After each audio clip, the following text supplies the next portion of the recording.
Dark Awakening arba Prabudimas į tamsą. Neo šitam filme yra antikristas. Morpheus yra kaip Jonas Krikštytojas, tik tais į tamsą. Žalias kaklaraištis reiškia, kad jis yra naujai gimęs. Rodė prieš tai rankas, kad į viršų apačią, tai reiškia Bafometas yra jų dievas. Rodo trikampę apversą, kas reiškia, kad jis vieno linijų su dievu. Ir sako, viską mes galim gauti, ko man tik reikia.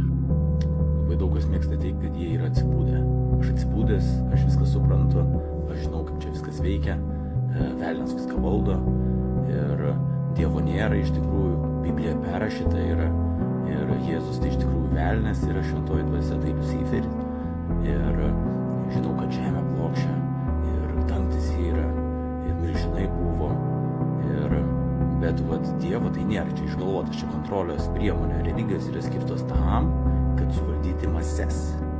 Ir labai daug tokių mąstančių ir jie sako, kad aš esu dievas pats, tik tai kažkaip tai prasilenkia su logika, nes kaip tu gali būti dievas, jeigu tu sensi ir miršti ir moki mokesčius ir eini į darbą.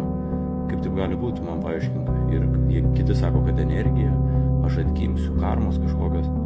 Tai tiesiog, tai liūdna.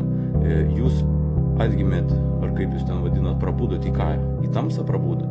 Velnias tik trina rankom, kad jūs taip šnekat. Jūs jo dabar burna, jūs pakelti, inicijuoti į jo sistemą. Ir jūs skelbėt jo žodį. Ir jis tik džiaugiasi, sako, mano vaikė, kaip tu nuostabiai šneki.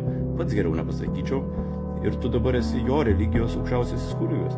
Jis tik trina rankom ir džiaugiasi. Tad gerai pagalvokit, į ką jūs esat neatsibūdę, kaip jūs ten sakot.